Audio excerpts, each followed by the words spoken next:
Bases dropped on Tuesday. Thoughts. Sorry about 9:06. I was dumping highlights. So highlights and post from last night. We'll get into that. That'll be kind of opening kickoffy. However you want to phrase it. It'll be the opening kickoff for the morning where we go over everything last night. And there was some stuff to get into from last night. And it was late. It was late stuff last night. And so we'll get into what happened in the two games in Major League Soccer last night, Cincinnati and NYC. And then MLS After Dark with Houston and Seattle. And we'll get you ready for everything else that is going on today, all the news that's fit to print. Morning, Alex. Kaylor Hodges from the USL show. He's going to join us starting this week for the remainder of the season in USL, since they're now in postseason play. Well, Kaylor and the USL show will be joining us at 10:30 on Tuesdays to break down everything that's going on in the USL Championship, USL League One playoffs. Today, it'll be regular season MVPs, underperforming, overperforming, all those kinds of things. It'll be the greatest hits and the bit of the playoff preview at 10:30 this morning. And so Kaylor will be joining us for all of that stuff as we go here. USL show, Morrissey and Kaylor Hodges and their band of renown. So they're going to be hanging out with us for the remainder of the playoffs when it comes to USL Championship. We do, I believe, and I hold my index finger to the air, I believe we're going to have, as I sit here and look for my morning soda, I believe we're going to be able to catch up with Cano Smith on Thursday afternoon off air. And so we'll post that to the network and see if we can flip that for Friday morning. So Friday morning getting kind of crowded, but no real surprise considering what's going on in the world. Bart's going to join us early on Friday morning, and then hopefully our friends from Beyond Goals. And then we'll get you ready for the weekend with everything in Major League Soccer and Atlanta United and Choice D, all the above. So, so Kaylor will be joining us at 10:30, and we'll have Cano Smith hopefully catching up with him Thursday afternoon for Friday airing here on the network. So that's all the fun part that we have here this morning. Now, we talked about Ruben Amorim with Nino, actually, and whether or not Nino thought that Amorim would be the guy to leave Sporting and actually go to Manchester City to take over for Pep. As it turns out, City has now ruled him out. We're like, nah, we're good. So I don't know if that means that they feel that they're confident in signing Pep Guardiola to a contract renewal for a year or two or however many. But looks like Amorim now has a clear path to go to Manchester United. He was the front runner, and there is discussion whether or not the release clause is either 20 million euro or 10 million euro. And I think it's the way that it has been phrased is that it's a 20 million euro release clause unless you're like a big dog club, and then we'll make it 10, and then we'll play nice with you and all that kind of stuff. So it looks like now City sources have told the four-letter that their preference is for Pep to extend his contract beyond the end of the season. Amorim is not a top candidate to become the next manager, even if there's a vacancy in the summer. So Amorim has admirers at the Etihad after his spell at Sporting, but it doesn't suit the way that City wants to play, which I find interesting. Guardiola's first team in City academies usually play 4-3-3. Amorim's preferred tactical setup is a three-man defense in a 3-4-3. And so this is interesting where we have these discussions here on the show about coaches and formations and does he fit, those kinds of things. So apparently part of the discussion involving Ruben Amorim, Sporting, and Manchester City is, well, he plays a 3-4-3. That's not us. And so that's where Manchester City is right now involving Ruben Amorim this morning. They're like, nah, we're good. So it looks like Manchester United has a clear path to hop in and get Ruben Amorim as their new head coach, perhaps with only as much as a 10 million euro release clause heading to Sporting. And we know, and this was another conversation that we'll pick up with Nino on Thursday morning as we start the Power Hour, 10 o'clock. So hour number 2, we'll have this discussion where Amorim has Sporting right now. If Amorim leaves, is that, the piece of the Jenga that pulls that puzzle down? So if Amorim, can they continue to sustain? And Victor Gyökeres is also being looked at by a lot of different clubs, and folks are trying to figure out and line up in the queue and pay like $11 gazillion when it comes to Ruben Amorim and Victor Gyökeres, and get both of them away from Sporting. So we'll see what happens with Sporting.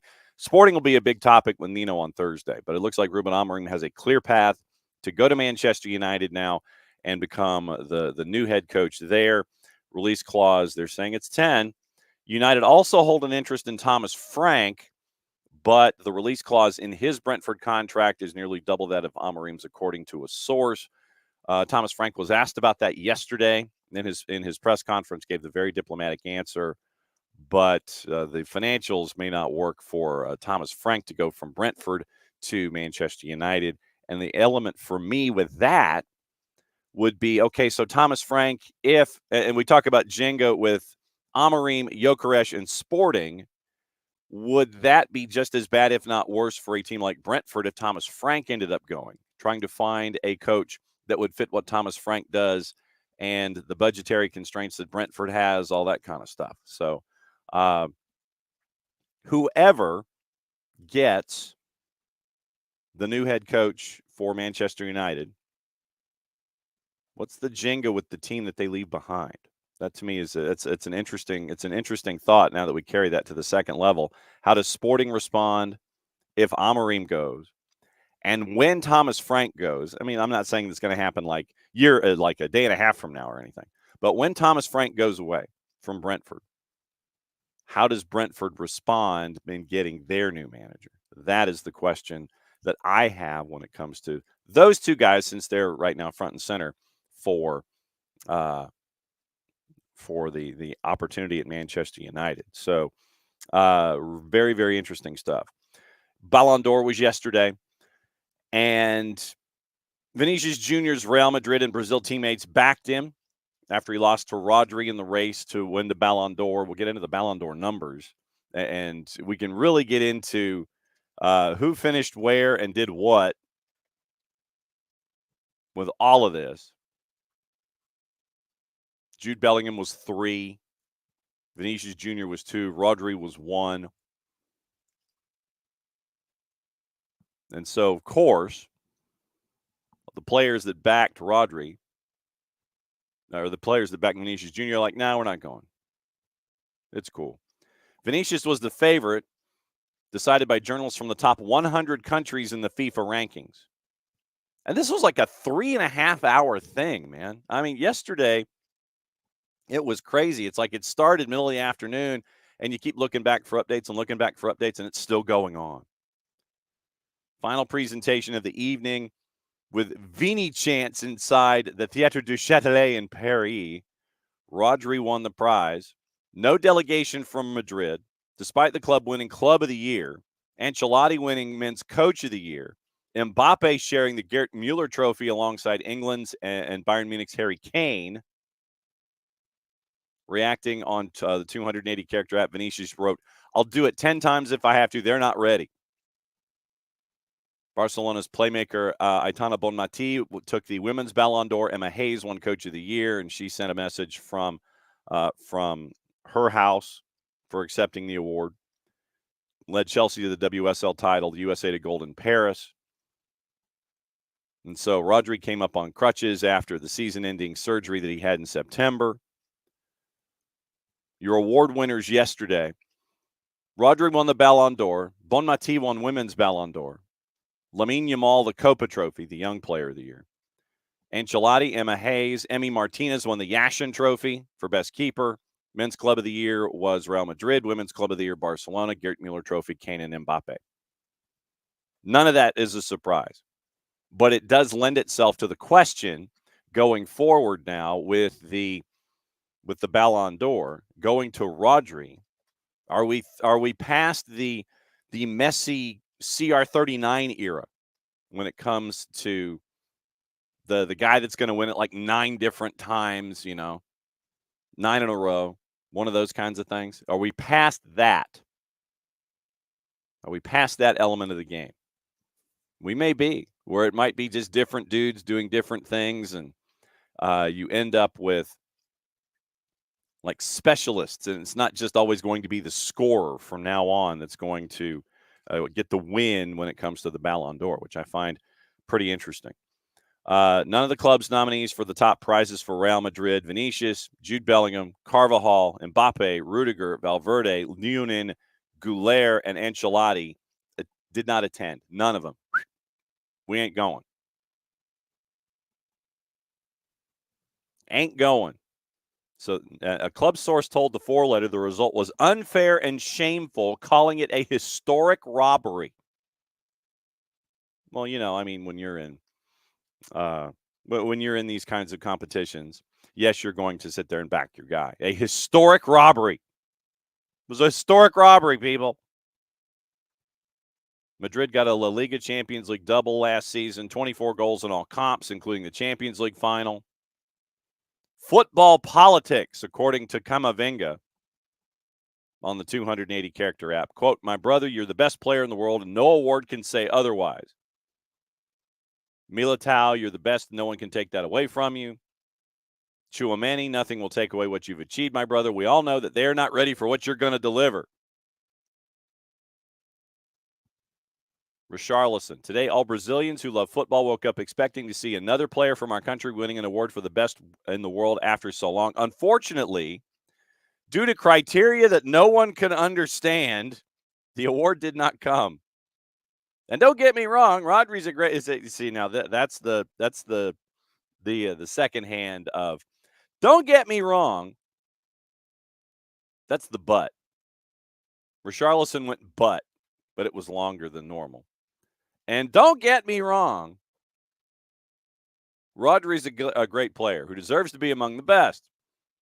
But Vini not winning this Ballon d'Or was embarrassing, and the only thing that lost today was football.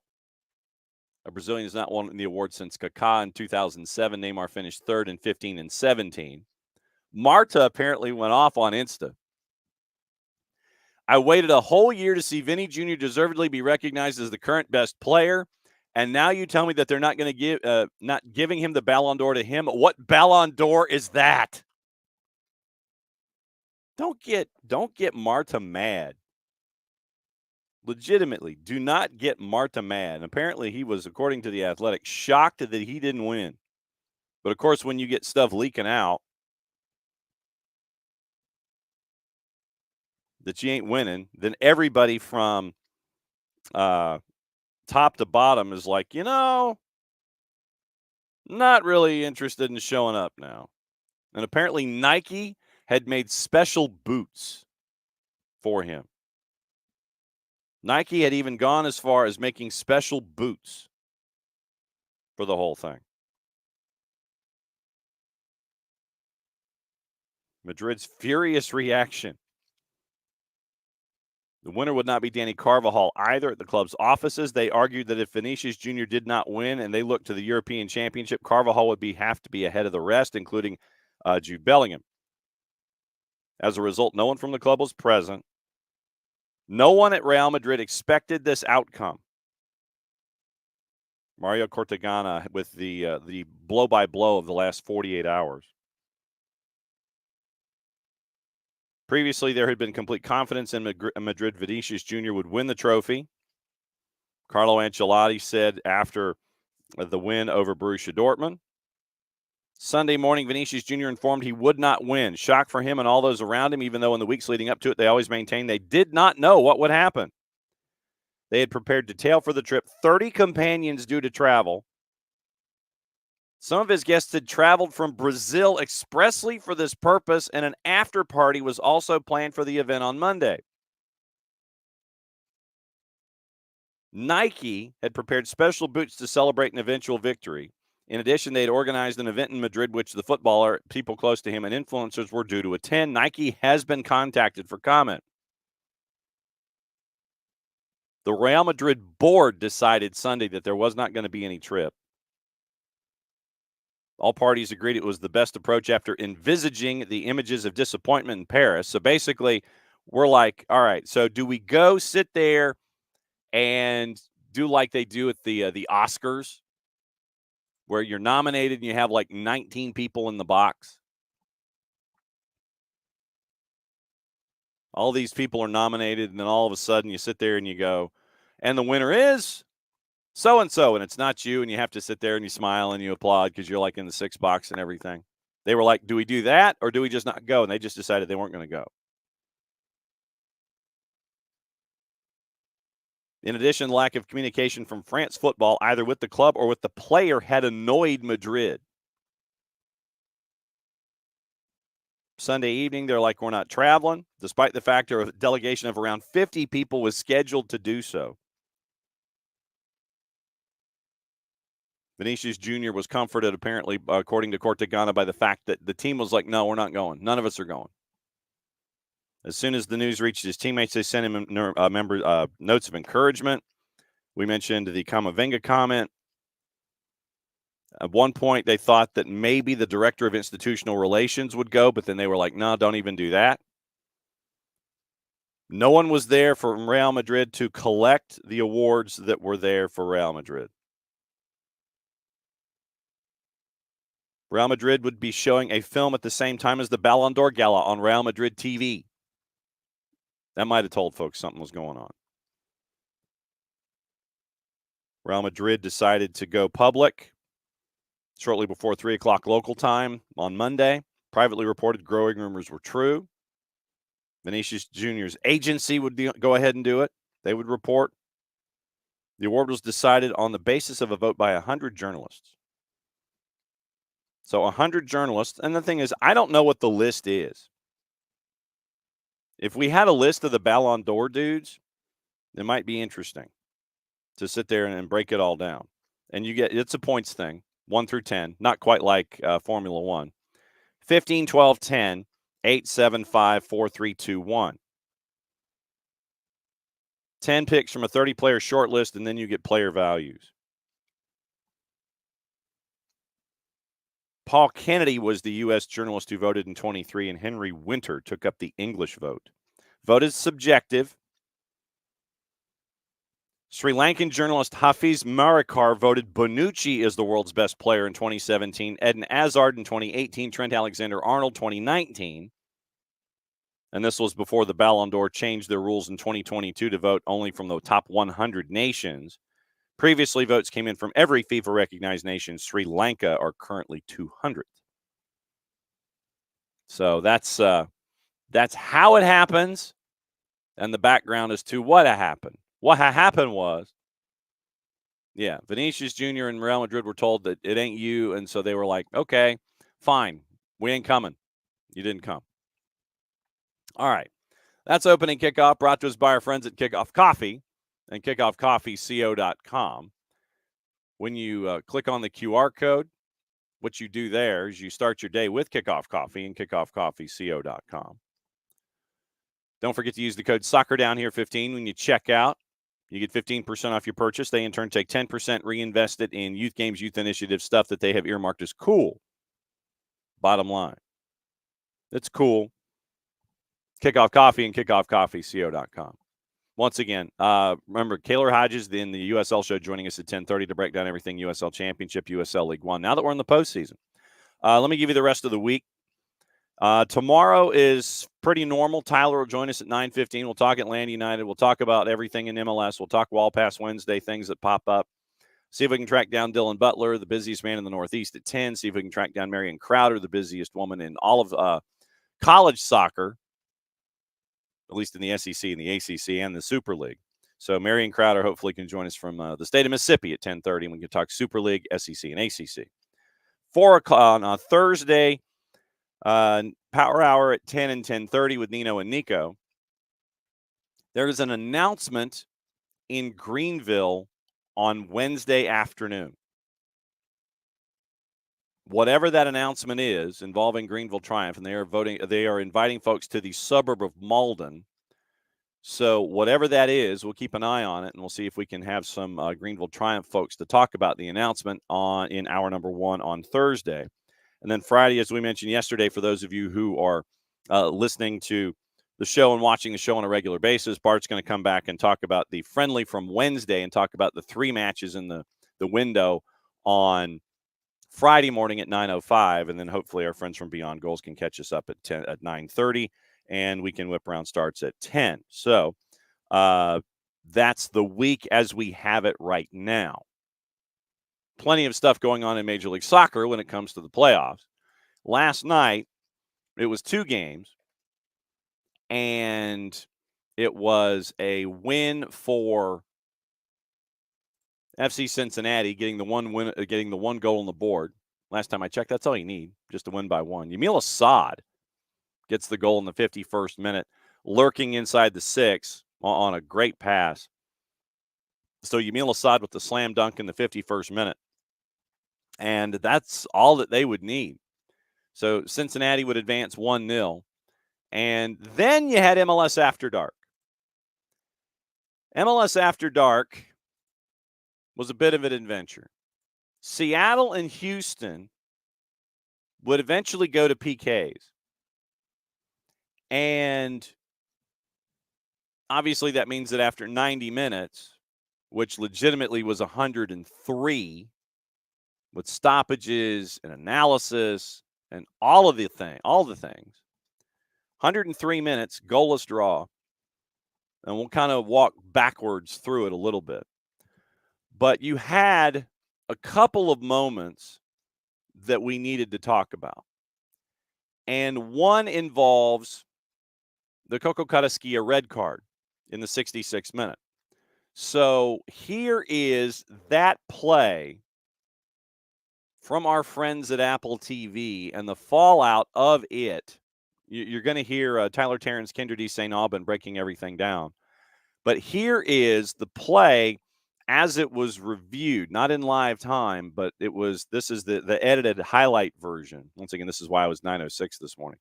So here is that highlight of the red card from last night, once again, courtesy of our friends at Apple TV and Major League Soccer. That probably should have found Griffin Dorsey, but Ponce's going to get bailed out by the whistle, and it is going to be a yellow card for Joao Paulo. And meanwhile, there's some actions between Coco Carrasquilla and a host of Seattle Sounders players.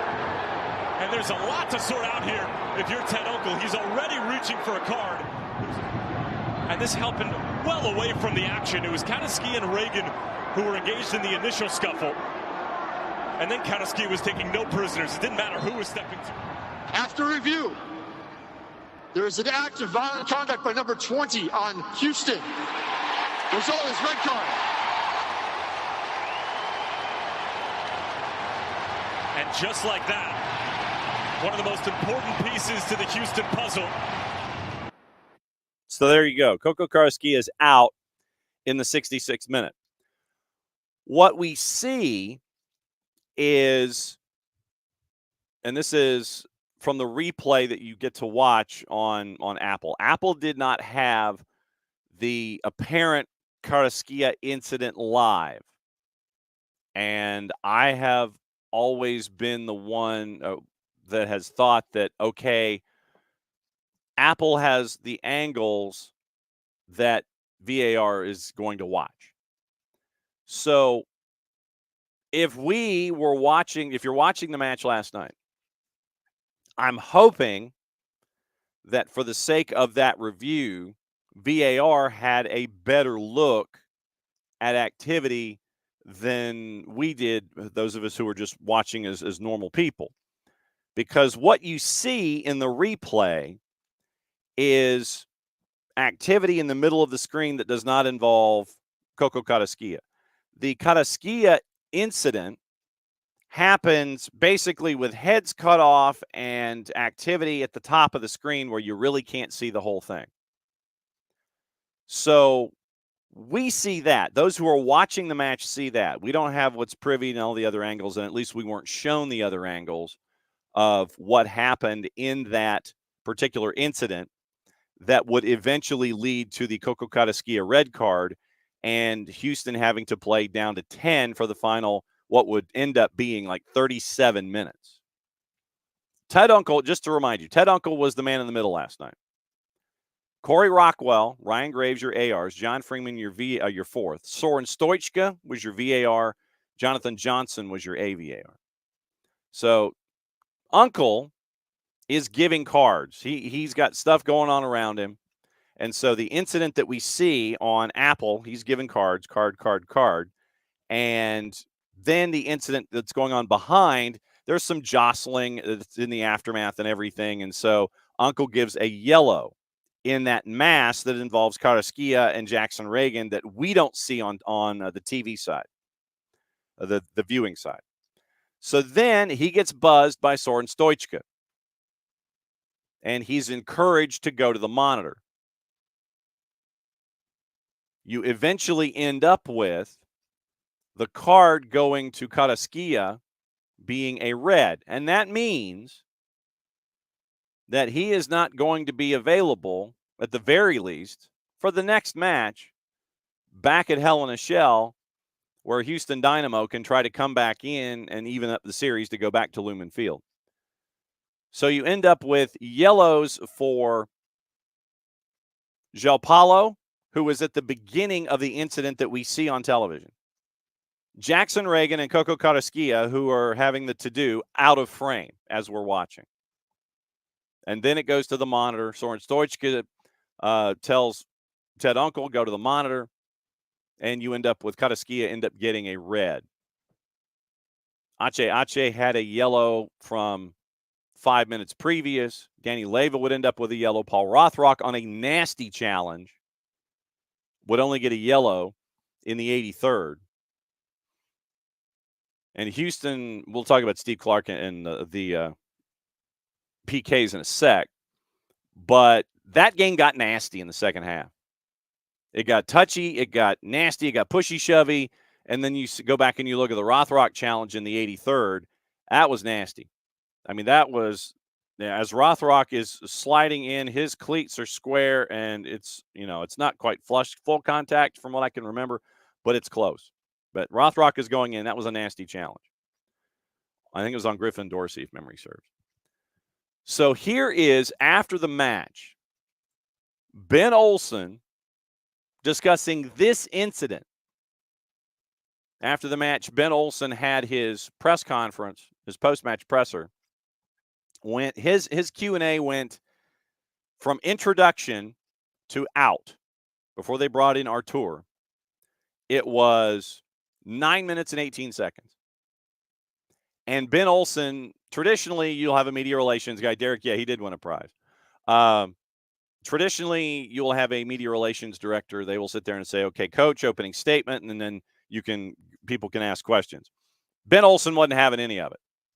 Ben Olsen was like, no, I don't have an opening statement. Let's go straight to questions. So Ben Olsen goes straight to questions, and here is the question that folks were wanting to ask. Once again, this is courtesy of the Houston Dynamo, their own selves. This is how it was answered last night. It's about 2 minutes long, but it's worth it. So here's Ben Olsen post-match last night, question and answer about the red card. Hey, Ben, would you be able to take us through exactly what happened on that play that led to Coco Karaskia and the red card? The broadcast never really showed exactly what happened, what unfolded there. The broadcast didn't show it because they probably didn't know which haymaker to deal with. There was 5 from them and Austin, everybody, and then all of a sudden Coco, because his hand was close to a neck or something like this, he gets thrown out. Ted did the right thing. He gave everybody some yellows. He calmed it down. But then VAR has to interject and put their 2 cents in and why they need to control the game. And sometimes it's best when the guy in the middle just deals with the moment. I thought he could have got in there actually a little bit and separated some guys. Instead, he pushed away and let the whole thing happen. And then Coco gets kind of attacked and he comes back with a push and it goes towards Ruzdik's neck. Yeah, I guess if you really want to do that, good. But in the playoffs and in general, I guess my theory on this would be like, if it's maybe, then don't do it. Don't change the game. So to me, it's in that gray area. Yeah, you could. Sure. I'm going to go by the letter of the law. Ponce got hit in the face a little bit later in that game, or maybe earlier. He got hit in the face. Why not call him out? Why not throw that guy out? It's like there's always hands to the face in this stuff, and you're going to throw someone out every time. I just thought Ted actually in real time got it right, and someone intervened, and that's disappointing. And even then, he could have said, you know what, this is just an intense playoff game, settle it down, and let's go from there. But change the game. But again, proud of the way the guys stuck to it and forced PKs. We defended very well down the stretch, and unlucky not to win the PKs. All right, I'm going to play that again once we finish the discussion, because there were a couple of points in there that I think are important, specifically when it comes to monitoring matches.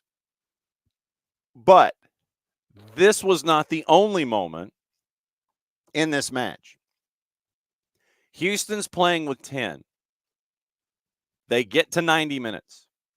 12 minutes are added on, partially because of the to-do that had to do with the review and with the aftermath, substitutions, injuries, etc. And this is another point that we're going to get into. So I'm going to remind myself and go, self, here's what we got to talk about. All right, so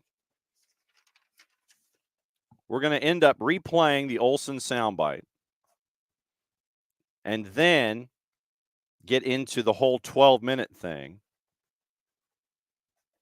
and the comments on VAR. Okay, so we're going to readdress that coming up in a second. That was not the only moment. Because of the 12 minutes that were added, at 90 plus 9, you end up with this. Once again, courtesy of our friends at Apple TV and Major League Soccer, Tyler and Kendra on the call. Manungu finally got it away. Skips towards Nuhu, who takes it on the first time, and that's straight off the head of Mikael. Quickly back to his feet. Now here's Christian Roldan, and he sends that into the third row of the Emerald City supporters. But Rothrock on the turn, getting the better of Dorsey. Still Rothrock lays it off for Rusnak on the first time. It's Sviatchenko, unbeknownst to him, got a touch to it. His teammates know the importance, and you've seen the movement from the heat map tonight. Reagan. Nuhu. Skips all the way for Manungu. And Rui Diaz following away from goal, and the frustration is starting to mount. You can see that. They're so organized right now on that back line. Carl Dean, it's Christian Roldan shouts for a handball. And it is! In the 99th minute! I mean, I'll ask this question to you, Kendra, to make it really simple. What else is Mikael supposed to do there to avoid that ball hitting his hand? Because his hand is coming back towards his body. It hits his chest first. After review, ball hits the defender in a natural position. Final decision is no penalty. Drop ball, goalkeeper. It's the right call, no? I agree. It was the right call. But once again, first and foremost, it was a horrendous call. Horrendous. The ball hit Mikael, and I know that hopefully you can sort out the booze and everything from it being in Seattle. The ball hits Mikael basically at the shoulder joint. And he is left shoulder facing goal mouth. So Christian Roldan's entry in toward the 6 hits Mikael at the shoulder joint. Arms extended, and I know that that's kind of what, Ted Uncle was looking at. But Mikael's arm slightly off from the side. But it hits the shoulder joint first, and then it kind of brushes down the sleeve, and it hits the arm, and then heads towards Steve Clark. Ted Uncle was so confident in that call. He was incredibly confident. Literally, he sees the ball, and he goes boom, boom, boom, and he goes penalty. I mean, he was bang. It was a horrendous call. Mercifully, it went to review, and it was reversed. But the issue I have with this particular call and I feel like I've turned this into a reffing down here segment, that it was easy. The angles that were given to television were easy to sit there and look, and I know it was a purple jersey and I know it was a white soccer ball, but it was easy to determine that the ball hit Mikhail in the shoulder joint. Hits him inside and then goes down, hits him in the arm, goes away. It should not have taken the 2.5 minutes or however long, and I'm probably going to have to go back and watch this to look at the clock and figure out how long that it did in fact take for that to be administered in a call. But it was, what we refer to as not a good call. So let me, and this is just me, what I'm going to end up doing here is going to slide video and kind of look at it in something of real time. And I'm going to look at one moment.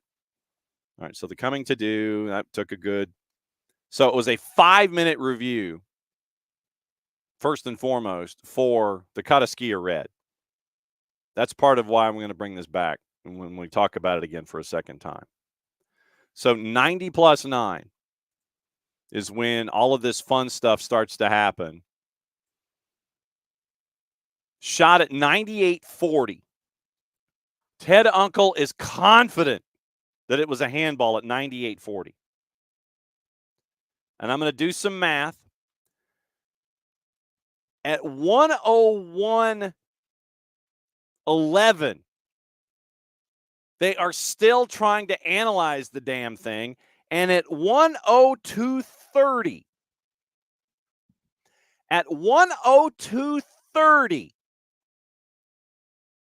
you're given the notion that Mikhail did not deliver a handball.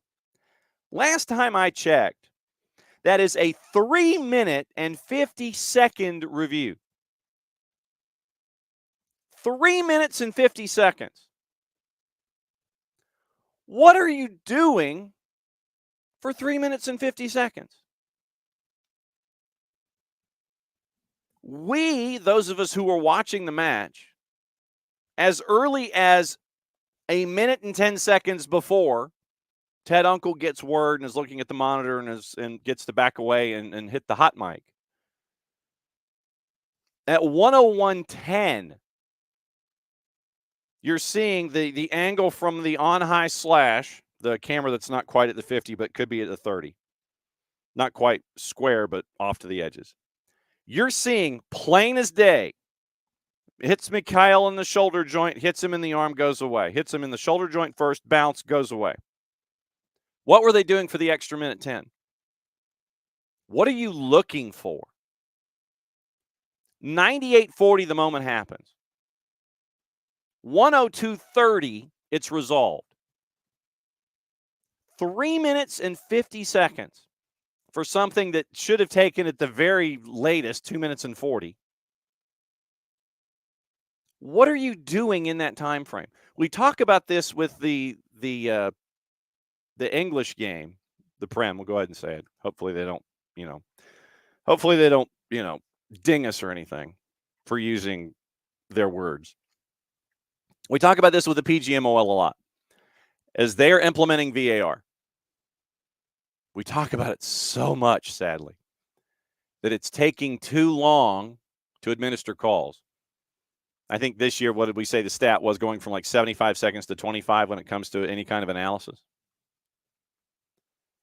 But the review for the handball on Mikhail was 3 minutes and 50 seconds. What are you looking at? I say this somewhat half rhetorically. What are you looking at for 3 minutes and 50 seconds? I mean, is there a bathroom break that we don't know about? Is TV slow in getting you that angle that we saw a minute and 10 seconds earlier? Because if I remember correctly, your VAR monitor, and I mean in the whole sense of hall monitor, not like TV viewing element, You got a guy, you got your VAR, your AVAR, and the guy that's in charge of all of the angles and the joysticks and, punching it upright. What are you doing for 3 minutes and 50 seconds? What are you doing in a game where you have something like that happen at 98-40 that you don't come up with a decision until 102-30? And there are all of these plaudits and everything about how Major League Soccer is, trying to trim your time frames. You had a 5-minute review on a red card and a 3-minute and 50-second review on something that should not have taken 50 seconds. What is going on? So 3 minutes and 50 seconds on that one before they go to PKs. So let me go back to the one in the 60s. So you have a coming together at 60-30, I think. 60. Okay, so 60-20, everything's coming north. You get your first contact just outside the circle, 60-24. João Paulo gets a yellow, but then everything starts going nuts with the haymakers that Ben Olsen is talking about at 60-30. Kataskia has been pulled away from the pile, pushing and shoving from behind, people chasing after Kataskia just as much as he is chasing after them. So 60-30 is when the moment happens. You end up with the announcement from Ted Uncle that the red happens at 65. So I will say 3.5 minutes because you got to calm things down first. So 3.5 minutes to get the red card sorted out after all the pushy shovey and everybody lines it all up. Then you end up with the discussion that maxes the timeout from the moment that it happens to the end of the review, 4.5 minutes. 65 on the clock. Ted Uncle goes red to Kataskia after review. Pushy shovey starts 60-30. João Paulo gets his yellow with his push down, his professional foul. Then you have the scrum that happens out of camera frame, which is Ache with a face wash and Kataskia and all that stuff. So you had a 4.5 minute review that flipped a yellow to a red. And then you had a 3 minute and 50-second review on something that should have taken 50 seconds. What is going on? What is going on in that booth? Is it something having to do with not getting camera angles? Is it something where it's slower from the event venue getting it to VAR headquarters to where they can analyze something? 2 plays, 8 minutes and 50 seconds. And that's max. So, I mean, if we sit here and say, if we go 3.5, give the benefit of the doubt after Ted Uncle calms things down. So 3.5 to give Kataskia the red. 3:50 to go from Roldan calling for the red card, Uncle being confident in giving it, going upstairs, and coming back out. 98-40, the event happens. 102-30, it's resolved. So let's trim a little bit. So let's say a 3-minute review on the handball for Mikhail, which wasn't. Should have taken 30 seconds, not 3 minutes. And then we'll say 3. Allow for things to calm things down. Allow to calm things down a little bit. Let the temperature ease. Ted Uncle gives yellow, yellow, yellow. And then after 5 minutes of real time, you end up with a final decision on Coco Kataskia. Let's go back to the Ben Olsen soundbite. And here's what Ben said once again as we've done an elongated reffing down here this morning. So here's Ben Olsen once again from last night. Hey, Ben, would you be able to take us through exactly what happened on that play that led to Coco Kataskia and the red card? The broadcast never really showed exactly what happened, what unfolded there.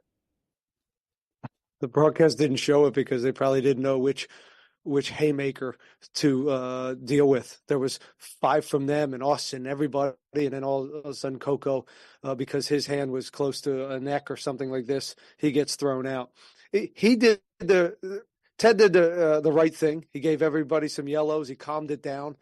But then VAR has to interject and put their 2 cents in, and why they need to control the game. And sometimes it's best when the guy in the middle just deals with the moment. I thought he could have got in there actually a little bit and separated some guys. Instead, he pushed away and let the whole thing happen. And then Coco gets kind of attacked, and he comes back with a push, and it goes towards Ruzdik's neck.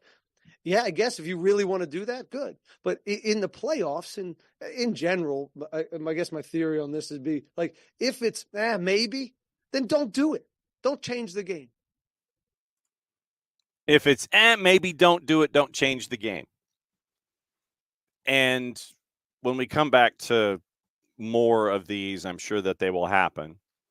When Bart comes back in for a normal reffing down here, we'll talk about temperature.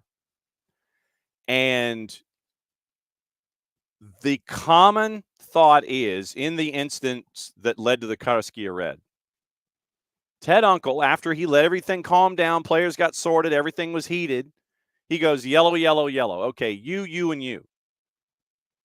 Then, for something that we didn't see, meaning the viewer, and this is an assumption on the viewer's part, that something in that scrum where you only got to see legs and shorts, I'm assuming, and that might be dangerous on my part, I'm assuming that VAR saw something that the rest of us didn't. But I have also been operating under the understanding that VAR gets what we get. When we're watching, we get.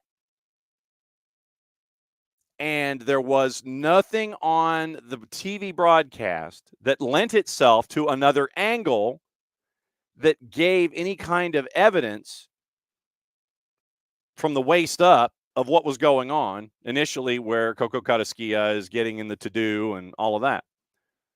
So to Ben Olsen's post-match presser, he says that Ted Uncle got that right. In the postseason, bang, bang, bang, yellow, yellow, yellow. Okay, let's take the temperature down a little bit. And then VAR, for whatever reason, and I don't know if there was, and we can ask Nico this on Thursday, if the pool reporter at this match asked what was seen by the VAR or what was the communication, because you have to ask the question. You have to ask the question in such narrow terms that if you have a modifier out of place, a center ref can sit there and take that modifier and run with it. You have to be so narrow in your question that you've got to nail the question. So it would be something along the lines of, what was the conversation between you and VAR that led to individuals eventually getting a red card reversed from a yellow? Something in that wording. It's like, what did VAR see that you didn't? And in introducing it that way, and Derek, I like your point, we'll get to it in a bit. In introducing that to the discussion, VAR, look, if violent conduct is violent conduct, you got to jump on it. But you probably could have violent conducted 4 or 5 guys in that scrum, and you only pointed out Karaskia and elevated him from a yellow to a red. Was there anybody else on the pile that could have given you violent conduct that wasn't carded? That's what VAR is for. VAR is not to re-referee calls. It is video assistant referee. But if the viewers got what the viewers got, which is what I assume VAR got, I didn't see it. Because, like I said, I only saw things waist down from that Karaskia scrum. So I don't know what VAR was looking at. I'd love to know what VAR was looking at. But once again, that comes to the beat reporter, the pool reporter asking center ref, what was the communication that led to the review, and what was the communication and what was seen by VAR that led to the review that upgraded the yellow to a red? And so now Houston's going to be without one of their big guns for match number 2 in the series. So it is the idea of the VAR jumping into the pile and re-refereeing something and all of this, that as we go here in the playoffs, take this moment from last night. Hang on to it. And like I said, when Bart comes back in, we can get into the whole re-refereeing thing and all of that. But you had 2 reviews, one that involved violent conduct that from act to finish was 5 minutes long. If it's violent conduct, you got to see it and you got to say it. If it's a handball, like it was at 90+9, Ted Unkel was confident in that call. It was incorrect. But once again, reviewed 3 minutes and 50 seconds later, you come up with a decision. 2 reviews that took entirely too long. One, the first one, you would think that if violent conduct is there, you're not looking at it for 3.5 minutes. You're going, where's violent conduct? There. No. Violent conduct is either there or it's not. It's not something that you're looking for in a Zapruder film. And then the second review, I don't know what you were reviewing, but it was a slam dunk that it wasn't. So, as we get to the end of hour number 1 and an elongated version of reffing down here from last night, be vigilant in your viewing. Kind of casually take mental notes.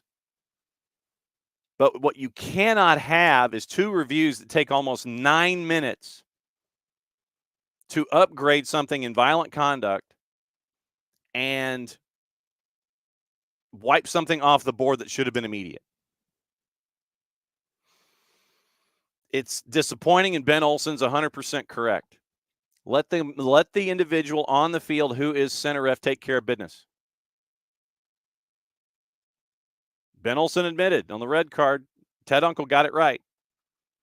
Then VAR hopped in and elevated, and you know that this is also a coach sticking up for a player. VAR hopped in, elevated the yellow to a red, Karaskia, and you saw the Houston bench, and there's the one cutaway of Ben Olsen that sticks in my head where Olsen's looking at the big board and he's going, look, look, look, look, look. So apparently inside Lumen, they had something that we didn't get the chance to see, whatever that was. So it's all over this and out. It's something to keep an eye on. Morning, Rich. Derek, there should be a 2-minute time limit on reviews. If you can't get it by then, it's not clear and obvious. And this is the other part. I've always thought that if you're like 2 minutes to me is about right. 2 minutes to me, you're looking for something. And then by Derek's own wording, it's not clear and obvious. You would think that with a violent conduct, it would be clear and obvious. Because like I said, we only get to see stuff from the waist down from that particular incident. You got an angle better than we did. What was your clear and obvious? It needed to be on the air so we could see it. So you get one that's not clear and obvious, at least from what we were able to watch on television. And it took you 5 minutes from beginning to end to determine that it was worth an upgrade. And then something that was clear and obvious took almost 3 minutes and 50 seconds to sit there and say, yeah, it's no handball. So you had bizarro VAR. So bizarro AR last night. It ended up, Steve Clark, by the way, as we kind of get back to stuff on the field. Steve Clark, by the way, I don't know how many Red Bull or rain or espresso, special kind of Seattle coffee that Steve Clark had last night. But he was a man fired up. I mean, he was letting everybody have it. He's woofing at Stephen Fry. He's, taking his vocal lessons, and he's going after anybody and everybody who's willing to listen. Steve Clark was woofing last night, especially as they were getting into PKs. And when you had the one, you had I'm not going to necessarily call it a Panenka, but you had the one off speed that goes right by Steve Clark. Clark goes to his left. He sees, I think it was Rui Diaz, where Clark's going to his right. Off speed pitch goes right down the middle. Clark gets up and he goes, "Yep." But Steve Clark, he was a piece of work last night. But sometimes I think to be between the sticks, I think you need to be a piece of work. So that's reffing down here for the morning. And the fact that we spent a half hour on reffing down here with audio aids, it's disappointing. But I think that we have to do it. We have to keep an eye on it and how it impacts the game, not just in the matches that we talk about the next morning, but just across the board. So incidents from last night, two extremes in a situation, took entirely too long, almost 9 minutes total to review the two plays that we went over last night. And we ended up spending an extra 21 talking about it. So that's what happened last night. What is happening tonight, once again, it is a twofer. And the weird thing is, and I don't know if you're the same way that I am, but when a game starts at like 6:55, it throws me all out of whack. Games late in the second half, early in the second half, it's only like 8 o'clock or something. You're going, man, I think it's later than it actually is. But tonight, 6:45, Columbus hosting Red Bulls at lower.com at the Death Star. That's on the free side of Apple TV and FS1. Then after that one, 9 o'clock start. Like I said, it is. I'm going by what's listed, and I'm adding 10 minutes because Apple TV's got to get in there. They got to get in their ads. 6:45 is the start time listed at the Death Star in Columbus, Ohio. So Columbus Crew, New York Red Bulls, that's 6:45 listed. I'll bank it at 6:55 on the free side of Apple TV and FS1. Same for RSL in Minnesota, listed 8:50. So I'll go 9 o'clock there. Apple TV and FS1 at Rio Tinto. And the Loons are visiting there. So getting into the folks who are going to be on the call on these, God bless you, Crew and Red Bulls. Timothy Ford's in the middle. Timothy Ford's in the middle for Crew and Red Bulls. I think that benefits probably Red Bulls because of their style of play, being all physical and everything. Logan Brown, Matthew Nelson, your ARs. Fotis Bazakis, your fourth. Your VAR is Greg Dopka. Joshua Patlak is your AVAR. The nightcap in suburban Salt Lake City, Pierre-Luc Lazier is in the middle. Corey Parker, Kyle Atkins, your ARs. Remy Touchant, your fourth. Edvin Jurasevich is your VAR. Mike Kampminer is your AVAR.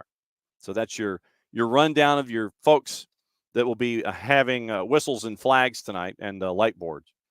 So the juice boxes on these two particular matchups.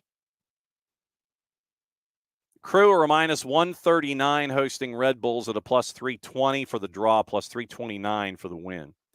RSL's a minus 101 to win outright at home. Minnesota is a plus 271 for the draw, 258 for the outright win over 90 minutes. So we'll keep an eye out for those tonight as well. So that's your juice boxes for tonight. That's what you're staring at there. Reminder once again, Kaylor Hodges coming up at the bottom of the hour from our friends at the USL show. And we'll be going over everything USL Championship, USL League One, now that we're in the playoffs, go over regular season awards, biggest disappointment, underachievers, all those kinds of things. And we'll go through that for a half hour. And then we'll put a bow on the show and let everybody else know what's going on. Speaking of which, gossip, rumor, innuendo, what to watch, where to watch it, how to watch it. And we'll get into that because there's I think there's games and stuff today, like Europa League and things. But we mentioned Ruben Amorim Edin Terzic is the top of Manchester United's targets, also after Tuchel was appointed, so keep an eye on that, but that's also from the three-letter paper, so take the information at your own peril. Arsenal are weighing up a bid to sign Brian Mbeumo. That would be another good financial windfall for Brentford, but then what do? Brentford's always been very, very good at finding talent.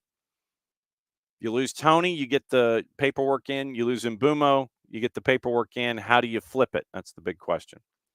Liverpool considering a move for Forest's Murillo, but could face competition from Chelsea.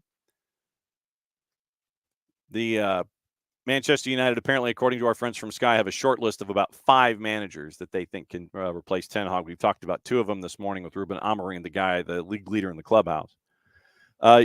United have not ruled, and this is Manchester Evening News, so take it as you wish. United have not ruled out making an approach for Ole Gunnar Solskjaer, with the club potentially restricted to appointing a free agent. Alexander Isak might push for a move away from Newcastle in the next summer transfer window. Liverpool are monitoring Benfica midfielder Orkun Kosciu. Arsenal turned down an approach from Palmeiras to sign Gabriel Jesus. United are interested in Sporting's 17-year-old Portuguese midfielder Giovanni Quenda. Forest have opened talks with 32-year-old striker Chris Wood over a new contract. Yeah, I would too.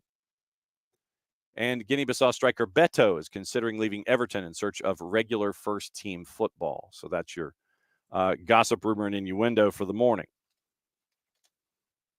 What to watch, where to watch it, how to watch it. Thanks to our friends at Soccer America for all of this. Once again, you've got collegiate stuff. We'll get into that in a second. Copa Libertadores is tonight. River Plate and Atletico Mineiro. Also here on the network, our buddy Howard Hamilton over at Soccer Metrics. He's got the Soccer Metrics preview show out. You can listen to that however you listen to stuff here on the SDH network. River Plate and Atletico Mineiro at 8:30 Eastern Time. If you don't have BN or any of the BNs or Nuestra Tele, CDO for the fans, Teise, Liga 1 Max, Liga 1 Max Pro, get it at Fanatis, fntz.co/soccer down here. And what you end up with there is the opportunity to be a true sicko. Jason got me hooked. I blame him. You can get all the BNs. So you get AFCON, you get Liga, you can keep up with Caleb Wiley. You can get Libertadores, Sudamericana, all the Gold TV. You can also pick up our buddy Nino on Fanatis as well. You can catch his calls of activity in Peru and Portugal and all points in between. fntz.co/soccer down here. Women's Euro 2025 qualifying is at 2 o'clock on CBS Sports Network. Sweden and Luxembourg. League Cup is at 4 between Brentford and Sheffield Wednesday. We mentioned FS1 getting the over-the-air matchups tonight in Major League Soccer. ESPN Deportes has German Cup, Wolfsburg and Borussia Dortmund at 3:45. Fox Deportes has Serie A, Milan and Napoli at 3:45. German Cup is all over ESPN. They have 2 matches at 1. RB Leipzig and St. Pauli, Bayer Leverkusen and Elversberg at 1. 2 at 3:45. It is Stuttgart, Kaiserslautern, Wolfsburg, Borussia Dortmund. The Copa del Rey is going on as well on the plus. Villa Muriel and Rayo Vallecano at 2. Compostela and Deportivo Alaves at 2. Astur and Real Valladolid and Poblense and Villarreal is at 4. Golazo Network has the Carabao Cup at 3:45. It is Southampton and Stoke. Maybe Southampton might actually score a goal. Serie A, Paramount Plus, Lecce, Hellas, Verona, Cagliari, Bologna at 12:30, Milan, Napoli at 2:45. Carabao Cup, we mentioned Southampton and Stoke, Brentford and Sheffield Wednesday on the plus. Belgium and Greece, Women's Euro 2025 qualifying at 2:15, and an international women's friendly Italy and Spain at 1:15. Once again, that's all on Paramount Plus. College action. And by the way, we are preparing our high school schedule. We are absolutely preparing our high school schedule, looking to be at places that we haven't had the chance to be, and we'll see what the schedule holds. But Jason was already working on the high school schedule last night. I know that surprises you. So it is men's activity, one match on the women's side. UNC Asheville, Charleston Southern as a public service. Go and watch the Bulldogs. It's on the plus. You have 3, 6. You got 10 matches on the men's side. It is ACC, it is B1G, it is Big East, it is SoCon, it is Ivy, and it is Ohio Valley. So you've got 3 o'clock, Queens and VMI. You've got ACC Extra, BTN, ESPN Plus, ACC Extra, and BTN with their marquee match tonight, Northwestern and Indiana. That one is at 8 o'clock Eastern time. So that is what to watch, where to watch, and how to watch it. Interesting news from Paul Kennedy on the Open Cup. 43 amateur teams are still alive and qualifying for the U.S. Open Cup after play this past weekend had 78 teams. 7 spots decided November 16, 17. Another 7 booked a month later. The winners of the 14 matches played November 16, 17. 6 teams that qualified for the 2024 Open Cup are still alive, including House and Miami United, seeking to qualify for the 3rd year in a row. Others are a team that we had an early competition involving Vereinigung Erzgebirge. They were up in the Northeast. I remember discussing them specifically. FC America, CFL Spurs, 4OSC Azteca FC. Florida gets 2 slots, and it is 4 matches. Biggest name that we would know is Miami United. Midwest's biggest names would be either Tulsa Athletic out of the UPSL and Chicago House. Texas, you might remember Houston Regals, 4OSC out of the UPSL. California South and California North. You've really got to know your obscure UPSL stuff there. And then in the West, you have 4 teams, and the winners will play again on December 7 and 8. Qualifying round 4 in the East, Dalton United out of the UPSL will be involved against the match against Southern Indiana FC. That one's November 16, 17. And you've got a bunch of other geographic places as well. And you've really got to know your lower divisions when it comes to UPSL, Colorado Premier, places like that. So November 16, 17, the next go-around when it comes to everything involving everything that is going on in the lower divisions. All right, so news, and other news, and whatever else is on your mind. So also on the board, we mentioned Ruben Amorim. Apparently, according to our friends at the Times, they're looking to appoint Amorim by the weekend. Amorim's going to take charge Tuesday night with Sporting. So we'll see what happens involving Ruben Amorim, but they are looking to appoint him by the weekend, according to our friends at the Times. And so we'll keep an eye on, can they pay the $10 million? Sure, they can pay the $10 million or the $20 million or whatever it is. But can they pull the trigger on Ruben Amorim? Is he going to want to go? That's the other element in all this. We mentioned Mario Balotelli signing for Genoa. And interesting thing out of grassroots football.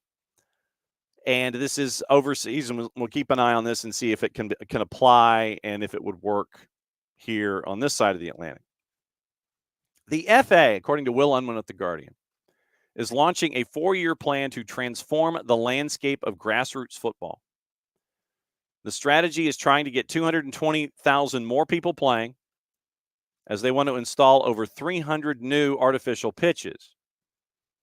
Ambition is to get all of those playing across England, forming an additional 15,000 teams. The strategy, entitled A Thriving Grassroots Game, has a number of key pillars with the aim of building on the work of the previous action plan and succeeding where it failed. 5 areas of focus as the FA looks to take action to improve behavior and increase the number of coaches, volunteers at an amateur level, retain those already in the system. The previous 4-year plan fell short in a number of areas over a 4-year period. Well, I would hope if it's a 4-year plan, it was a 4-year period. Unable to reach its target of having 90% of schools offering equal opportunities to boys and girls in extracurricular football. There will be a strong focus on widening the scope to allow women and girls to participate, as female teams now account for 12% of those playing regularly. Further investment made into facilities, 2 out of every 3 grass pitches currently being deemed of poor quality.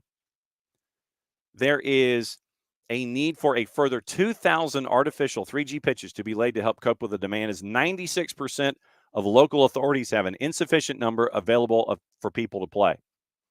And that's, to me, what makes the pitch project for Atlanta United, the GA100 project, very, very cool, because you're spreading it all out in the state of Georgia. Continuing Unwin's article, it's also feared poor behavior and discrimination puts people off participating in the game. So the FA has designed easier ways to report incidents to tackle the problem in addition to being tougher with punishments, rewarding good behavior, and driving collective responsibility to change things for the better. The FA outlined plans to support already successful clubs to help them grow sustainably, connect with more participants via a more effective digital offering, and increase diversity at board level to ensure it greater reflects those playing the game. Over the next 4 years, quoting FA Chief Executive Mark Bullingham, we will transform the landscape of our grassroots game by investing in more new quality grass pitches to reach our 12,000 target along over 300 new artificial pitches. Through our new grassroots strategy, we want to inspire positive change through football by driving equal opportunities for women and girls, improving facilities across the country, tackling unacceptable behavior, and supporting our volunteers, coaches, and referees. We've set clear and ambitious targets to focus on the biggest opportunities and challenges. I hope that's the case. I hope that happens. I really do. Because, what we like to do here, we like to grow the game. We like to expand everyone's knowledge base a little bit. We want to make sure that everyone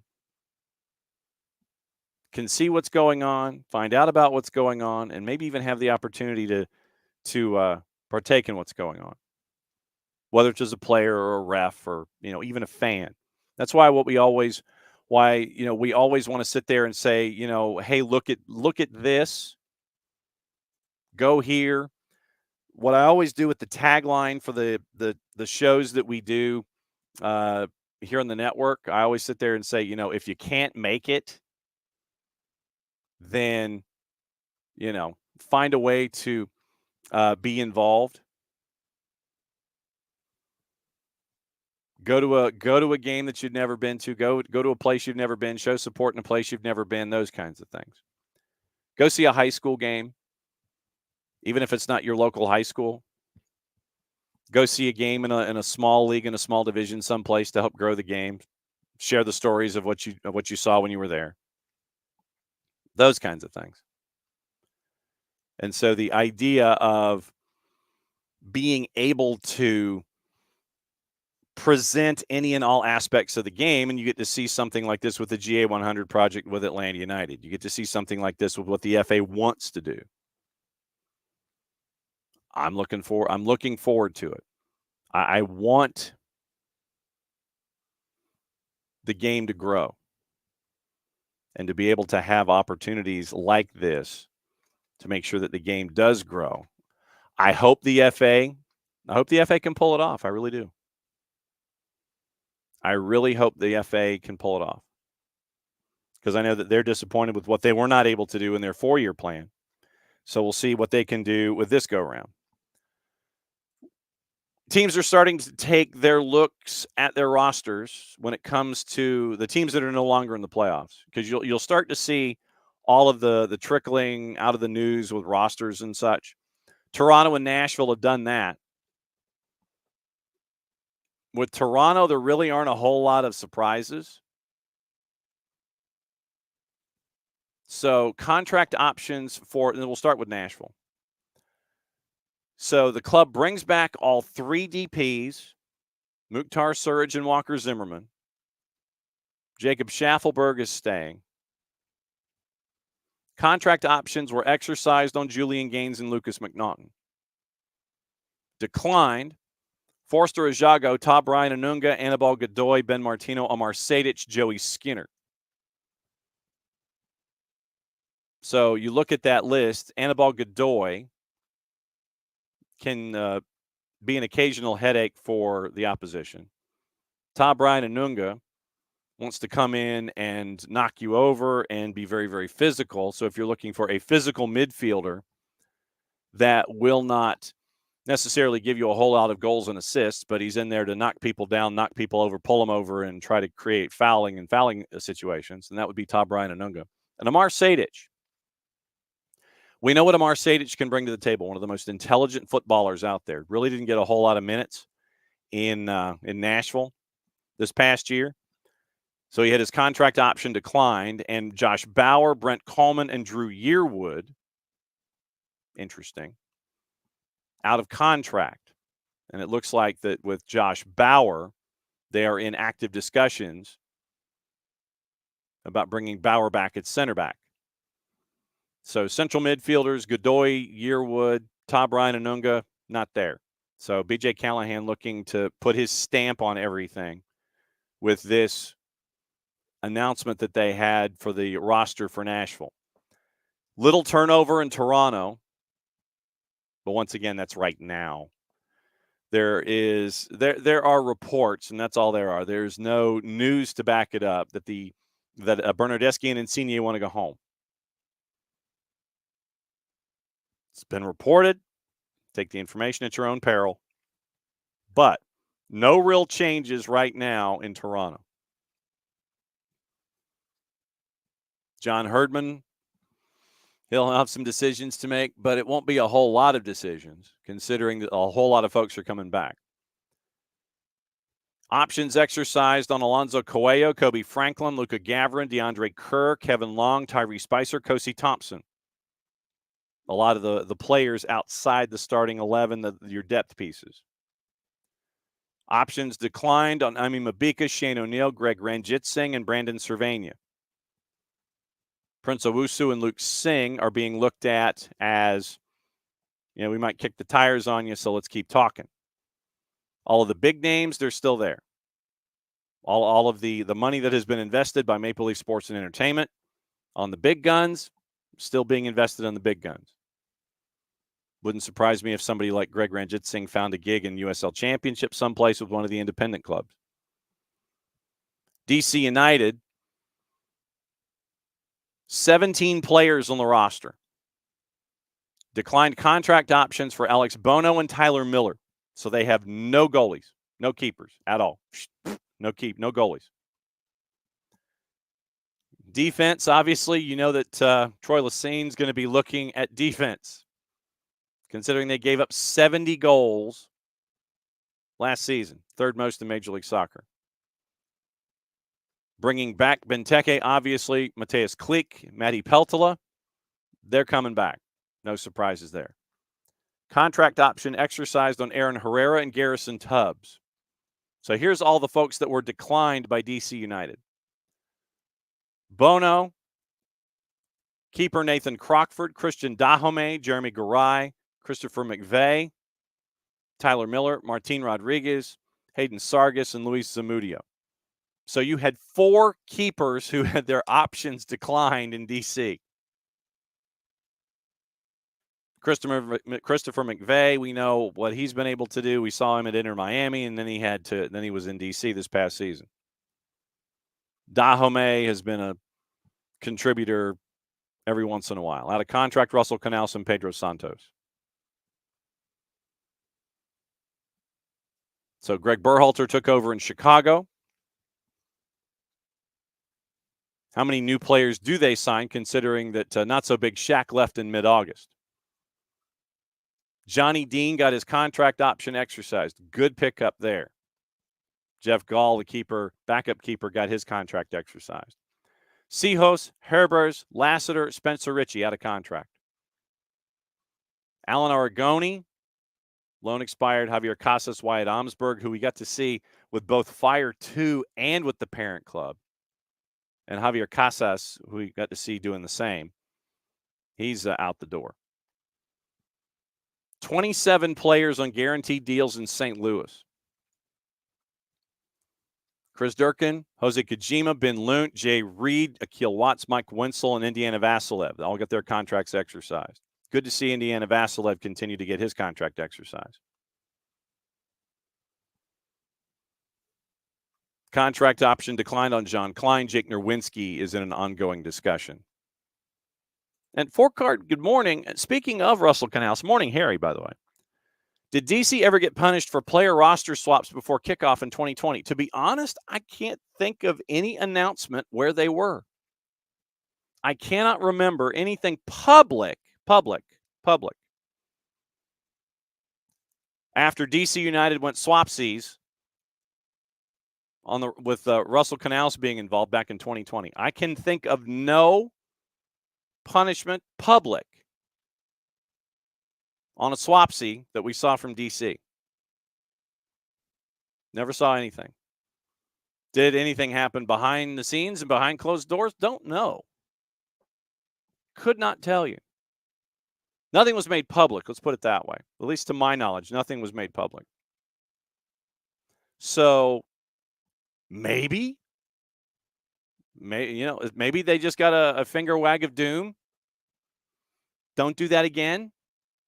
Come on, man. You know the rules. Don't do that. Of course, I would sit there and go, it needs to be a little more than that. But I mean, there might be a statute of limitations for a card where you sit there and it's just like, if they did something, maybe it was a slap on the wrist, maybe it was an envelope, a FedEx envelope to the team. Hey, pay a fine and just put it back in this envelope and send it back to us. We'll pull X amount of dollars out of your Venmo that you've got with the league. We'll give you a fine. Just Venmo it to us. We won't say anything about it. Something like that. I'm guessing if something happened on a roster swaps, it was probably dealt with quietly and behind closed doors. It's like, bruh, don't do that again. We'll put $10,000 in your Venmo and we'll call it a day. I mean, that is the only thing I can think of, is that if something happened, they probably just dealt with it and it's just like, come on. You're better than that. So just like send us 10 grand or something. Send us 10 grand and we'll call it a day. You don't have to look. We're not going to make a big deal out of it. So don't make a big deal out of it and everything else will be fine. So just my guess is something happened and they didn't want to make a big deal out of it because it was so blanking egregious that they were just like, don't worry about it. All right, bottom of the hour, and it is that time where we go to Birmingham and environs, and we go to God's time zone, just ask him, God's favorite time zone, and catch up with Kaylor Hodges and our friends from the USL show because it is postseason. And for Kaylor, he gets a chance to hide in school for a half an hour. Am I right? Yeah, that sounds about right to me. So he's hiding in school for the next half hour, and we're going to talk. This is going to be, for those of you that watch us regularly, this is going to be the USL show's time slot for the remainder of the postseason. So we're going to talk championships, League One, all that stuff in this time slot throughout the postseason. So Kaylor's locked in, and I assume he's told folks there at his institution of higher learning, I got work to do on Tuesdays at 10:30, so I'm going to go hide, 10:30 Eastern time. Fair?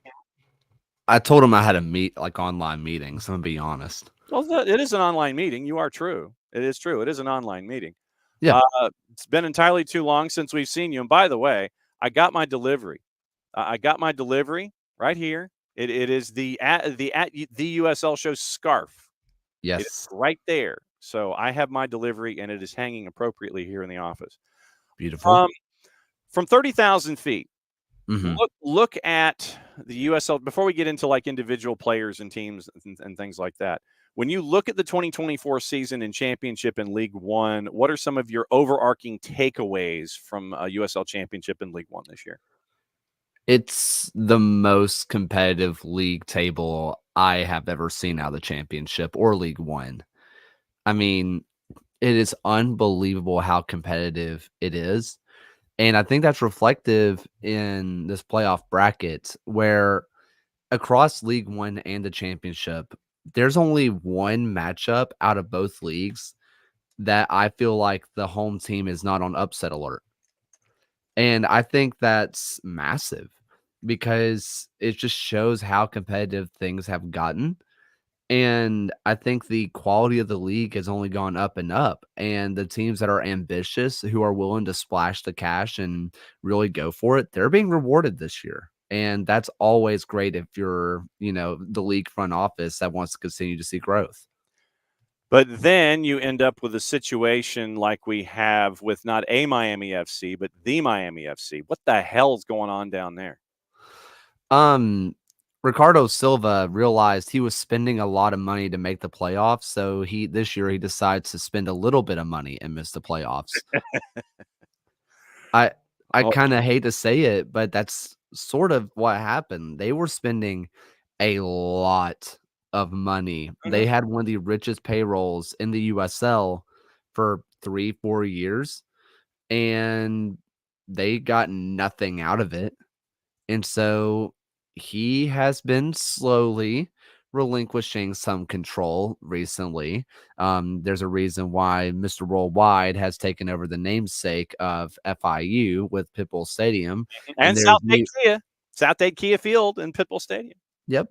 And there is a new ownership group, which Ricardo Silva is still a part of, that has invested, that is now in the club, which makes it look like the Miami FC is about to become the Homestead FC, where they will be moving to Homestead with a new 10,000 seater stadium being built. Hmm. So Ricardo Silva is slowly pulling out of it. He's still going to be involved, but why would he spend a lot of money to get no results when he can spend a little bit of money and get no results? Yes, absolutely true.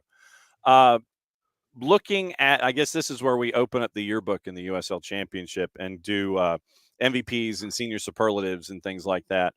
Who is, and we can even take it a conference at a time, or if you've got an overall, take it as an overall. Who are your conference MVPs this year? You're going to be shocked to find out Nick Markanich is mine What? in the East. You are going to be stunned. What? Yeah. The West is interesting. I don't know if there is a clear-cut favorite in the West. Huh.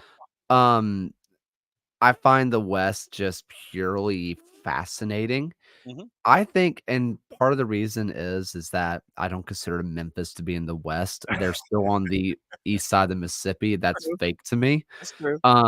But there's a world where Bruno Lapa was the best player in the West, and but it's close. There's a lot of closeness in there.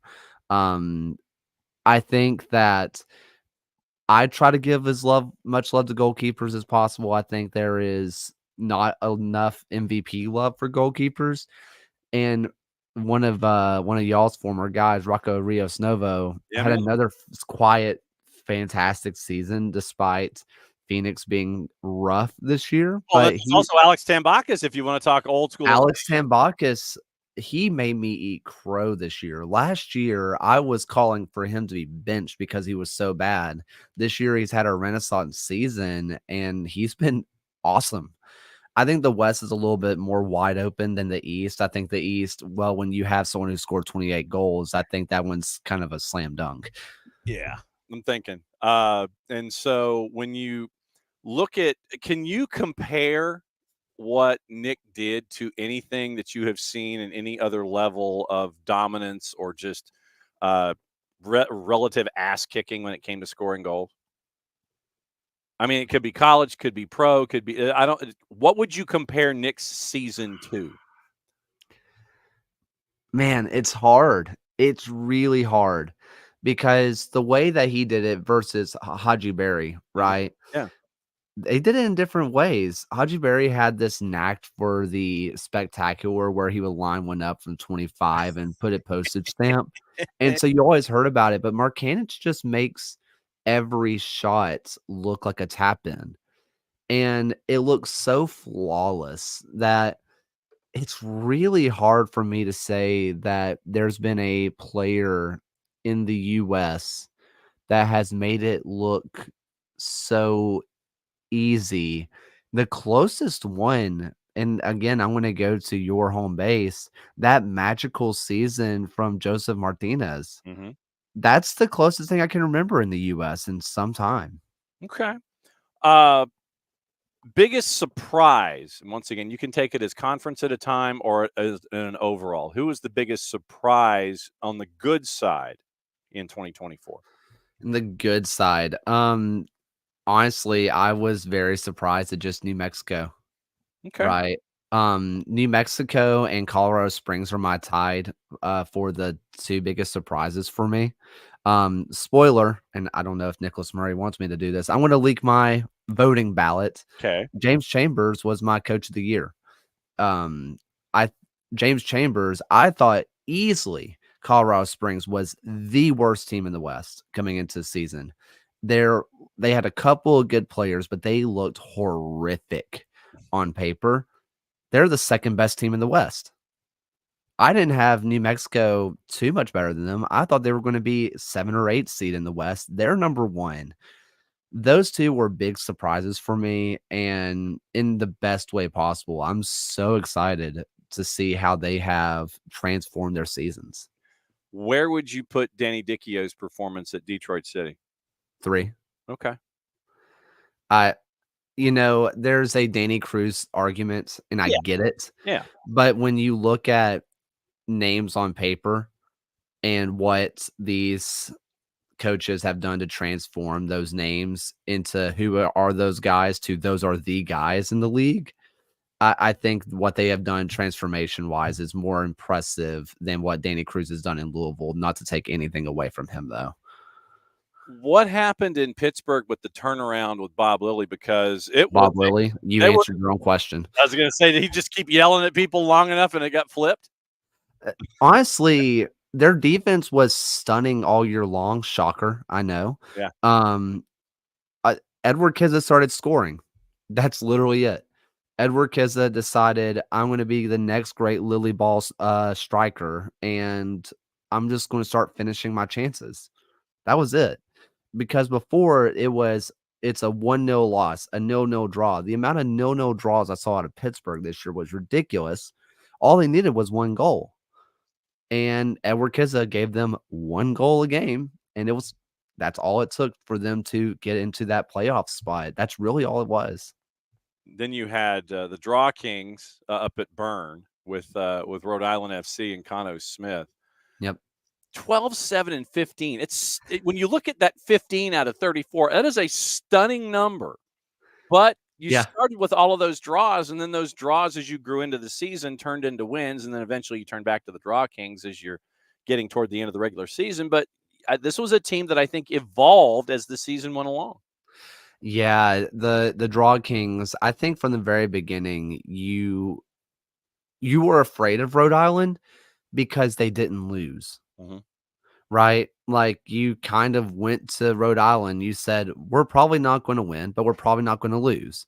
But when you're in a must-win situation, like if you are Birmingham, right, and you're trying to fight into that final playoff spot, you sit there and say, oh God, we have to go to Rhode Island. It's not, we need 3 points. It's like, we're not getting 3 points. We'll probably get a point, but we're not getting 3. And that's terrifying, especially when you start getting into the playoffs, because that's a situation of we're probably looking at 120 ahead of us. Mm-hmm. Western Conference, you mentioned Ricardo Silva and not investing. Mm-hmm. Vegas invested.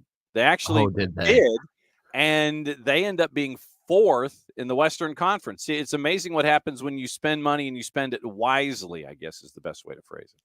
Yeah, I mean, they invested in all the right places. The biggest one, I mean, Cashman Field has never looked so good. I know. I mean, it looks great.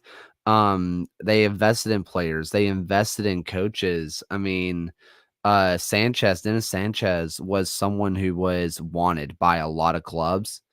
And when you talk to Ben Pureman and hear how highly he speaks of Dennis Sanchez, that should tell you everything. He was the guy that essentially found Fidel Barajas and all the youth movement of Charleston. There's a reason why they have done what they have done. Vegas, I'm not shocked that they made the playoffs. Last year, I saw their roster and I thought they could have been a playoff team. They turned out to be horrifically bad. There's a lot of those same players from last year on this team, and they got a good coach. And I'm not shocked that they made the playoffs. I'm a bit shocked they finished in 4th, but also that West was, well, as we always say, it's a simulation. None of it's real. So, they do what they do. Yes. Speaking of Sacramento, is Sacramento rope-a-doping here, or is something really going on? I think they lost an emotional leader, when Roro Lopez went down. I think he's still around. He comes to all the games. He's at all of the matches, but having that on the field emotional leader that not only kept calm heads, but got the boys fired up in the right way. Yeah.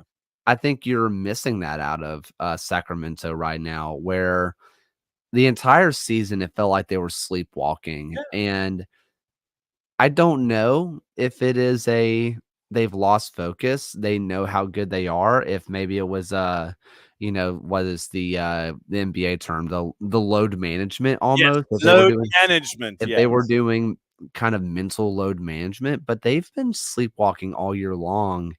And there's a lot of other stuff going on with Sacramento, where their owner has been going on Twitter and calling out fans, saying that they are bad fans and that they shouldn't be criticizing the club, which I'm going to be honest. And listen, I understand that this is still an Atlanta market I'm talking to. There is a certain feeling with the three letters of MLS to lower league soccer fans. And when your owner when your name is Kevin Nagel MLS on Twitter and you're telling people that they're bad fans, Wow. there's lower league politics going on here, and I think it just comes off as tone deaf. And if the fans are already not fully behind the club right now and they're sleepwalking, it feels like just this was a weird season all around for Sacramento. All right, so let's get into the teams that didn't make the playoffs before we get into the playoff matchups and find out what you think about all that. Now, the teams that didn't get into the postseason, and we talked already about the Miami FC. Once again, not to be confused with any other Miami FC. You look at those that didn't make the playoffs.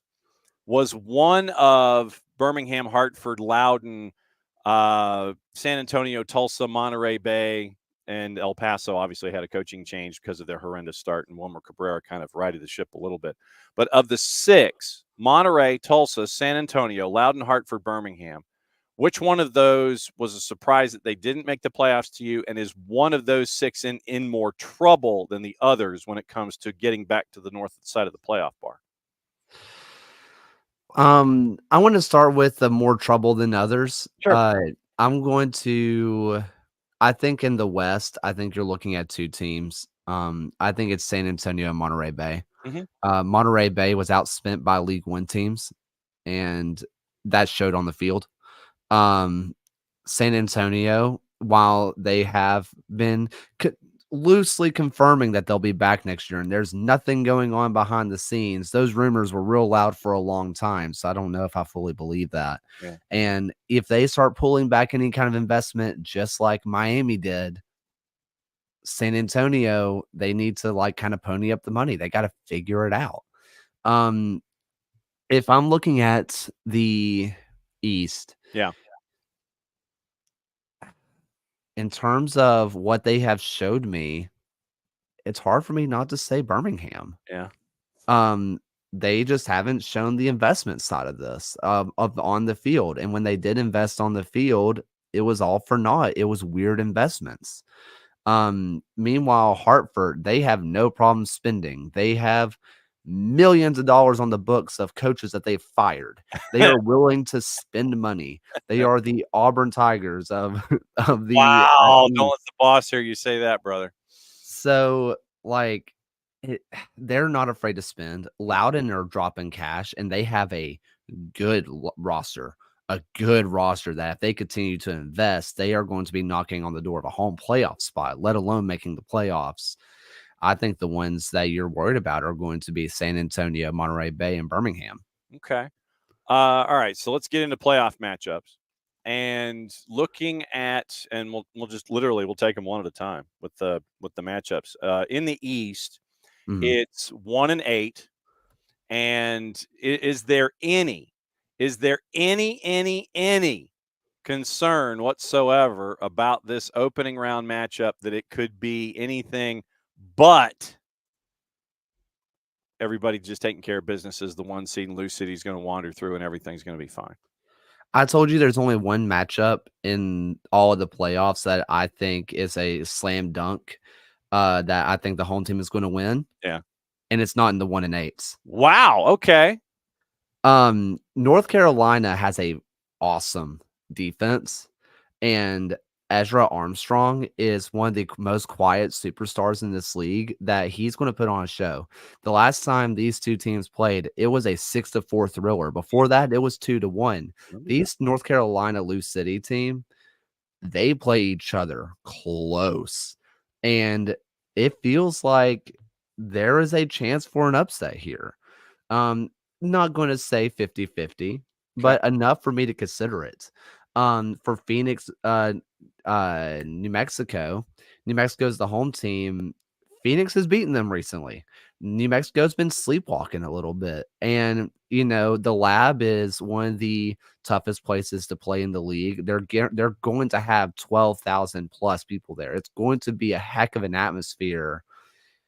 Phoenix always just seems to have this just Darth Vader, like, Imperial Marchness to them that even if they suck, like, you see them come in to your stadium in a playoff game, and you're like, "Oh god, we're gonna lose." I think there's a chance. Okay. In the East, obviously, it's North Carolina at Lou City. What about the 4-5 in the East with the Draw Kings going up against Indy 11 at the Mike, at least to start things off? What do you think about that 4-5? How much trouble could it be for Indy 11 dealing with the new guy? So what we have done is we've put out a prediction There like you Google form, go. and granted, there's a little bit of home cooking. We have a lot of Rhode Island fans that listen to the show, but over 75% of people think that Rhode Island's going to beat Indy. Okay. And it's hard for me to disagree. I think Indy can get hot, but they have not recovered that form when they were on their US Open Cup run and went 13 straight wins. I think that the Mike is a heck of an environment when they are going. The Battalion can make it a home field advantage. But like we said with Rhode Island, they don't lose. They may not win this match. They'll probably take it to pins, but they're not going to lose it in 90. And when you get to penalty kicks, as we all know, anything can happen.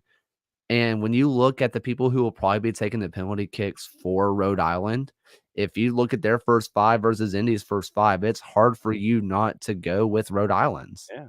Okay. 3-6 in the East. Detroit City and Tampa Bay. Obviously, Tampa Bay's life was uprooted by back-to-back hurricanes coming through Central Florida. It's just been an emotional ringer for Tampa Bay the last, say, 6 weeks. Yeah. Can they go to Keyworth and get something done? I'm leaning no. This is my slam dunk. This is the one that I think is over. Okay. Tampa Bay has been not very good this entire year. Like, not to standard Tampa Bay, right? Yeah. And, they have Manuel Arteaga. They have Cal Jennings, both with 15-plus goals to them. Lewis Hilton has been incredible. Jordan Farr is a stalwart in the back. Jordan Doherty does his thing at center back. But when you just look at how complete this Detroit City team is, oh my word, you can look at superstars everywhere. Defensively, they're solid. Their goalkeeper position, there's no guarantee that Nate Steinwasser, easy for me to say, starts this match. Really? Sedania has been arguably better than him. Okay. And when you have that kind of option, plus 2 people in Maxi Rodriguez and Ben Morris, who are double-digit goal scorers themselves, plus the environment of Keyworth, plus everything that Tampa Bay's gone through, I don't see a way that Tampa Bay wins this. A lot of folks were thinking that Denny Dicchio should be the before they came up with the tenured professorship for Jesse Marsh, that they should have given Danny Dicchio the full-time head coaching gig for the Canadian men's national team. And you're seeing what he's able to do as a head coach in the Eastern Conference. Pittsburgh being a pain in the ass to Charleston. Year 27. Yeah, that's taxes and whatnot. But it's hard for me not to say Charleston, but this is the biggest toss-up in any of the playoff matches to me, because if there's anybody that's going to be able to stop this attack, it's this back line of Pittsburgh. There's a reason why Eric Dick has 1 Golden Glove, And it's not because his defense is so good that he doesn't face shots. He faces shots and his defense prevents attacks. They combine each other. He's a fantastic goalkeeper with a fantastic back line that's not going to get caught out because they play such a low block that I think Charleston's going to really struggle to break it down. But when you have Juan David Torres and Aaron Malloy, you have two of the superstars that can break down a defense. I'm still leaning Charleston, but I think this one's truly 50-50. Okay, so juice boxes, just to have them in play here. You've got Charleston looking like a 6:30 Eastern start on Saturday at a minus 156 at home against Pittsburgh. 90-minute draw. 90-minute draw plus 260. And Pittsburgh winning a plus 383. 7 o'clock, Detroit City's a plus 110 hosting Tampa Bay. Draws a plus 240. Tampa Bay is a plus 202. Lou City, big favorite, a minus 196 going up against North Carolina. And draws a plus 320 in the composite, courtesy of our friends at Odds Portal. North Carolina to win outright's a plus 407. Indy 11 at the mic is listed as an 8 o'clock start. Plus 121 for Indy 11 to win. 90-minute draws a plus 240. Rhode Island is a plus 183 to win outright. When you hear those juice boxes, I know that your spidey senses went off on a couple of those. Yeah, honestly, I think that if you are willing to play if I'm willing to put a sprinkle on something, yeah. If I'm willing just to say, here's half my juice box, I didn't see if it turns into 5. Mm-hmm. I don't know if North Carolina is a bad idea. 90-minute draw to plus 320. Yeah, that's what I figured. And then you mentioned the draws plus 240 with Indy 11 and Rhode Island. Detroit, you're on the plus side at a plus 110, and then Pittsburgh being an absolute pain in the ass. A plus 260. All right, Western Conference. Yep. Kaylor Hodges, by the way, at the USL show at Kaylor Hodges, dropping by this morning, and he will be every Tuesday 10:30 to break down everything. We'll get to USL League One coming up in just a bit.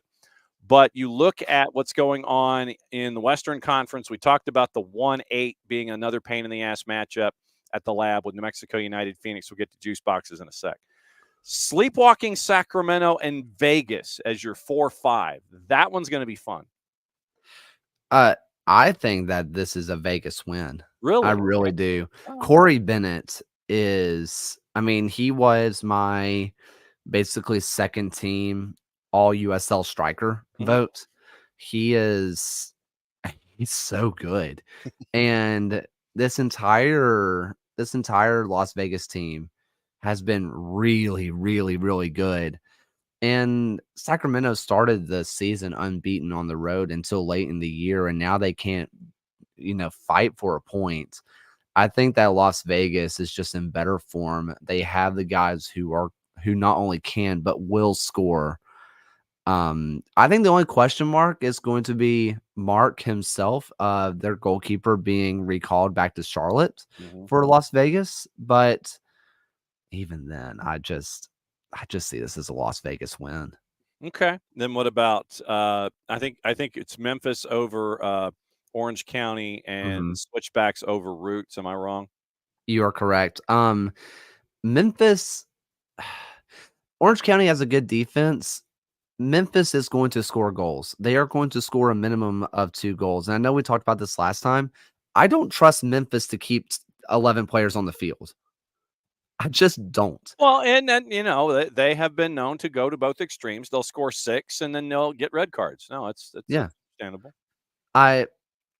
I'm leaning Memphis because I think that if they score 2 goals, which they probably will, I don't think Orange County has 2 in them. I just don't.